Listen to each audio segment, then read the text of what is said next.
Much has been written about Indian students in the United States facing deportation pressures, but a similar and quieter crisis is now unfolding in Germany. Hundreds of Indian students studying in Berlin are facing possible deportation not because they broke the law, but because the rules changed around them. The problem centers on the International University of Applied Sciences, or IU, a private university with thousands of Indian students enrolled. IU is not a small institution. Founded in 1998, it has grown into one of Europe's largest private universities with over 130,000 students from 190 countries. Indians make up nearly one-fifth of its international student population, around 4,500 students. So what went wrong? The issue lies in IU's hybrid programs, courses that combine online classes with limited on-campus sessions. German immigration authorities began scrutinizing these programs after complaints alleged poor in-person attendance and weak oversight.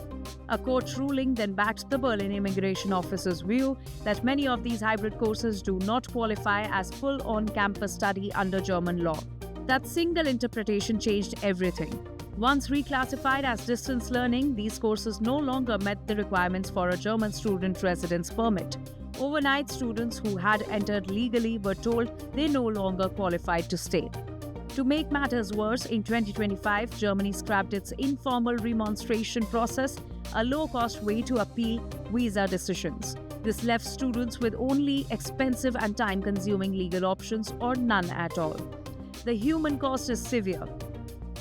One student from Maharashtra told Euronews he had already spent over 21,000 euros, largely through education loans. Instead of a degree, he received a deportation notice ordering him to leave Germany or face removal. He says at least 300 Indian students are in similar situations. Many have returned home. Some wealthy families managed university transfers, others were simply forced to give up. IU, for its part, says it regrets the situation. The university claims German authorities changed their interpretation without warning.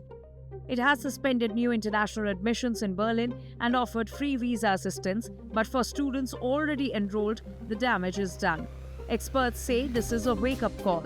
As education consultant Mayank Maheshwari told India Today, international education depends on alignment between universities, regulators, and visa authorities. When that alignment breaks, students who acted in good faith pay the price. For Indian students and families investing life savings abroad, due diligence is no longer optional. And for governments and institutions, clarity and accountability matter because dreams should not be deported. With Jyoti Shukla, Bureau Report, India Today Global.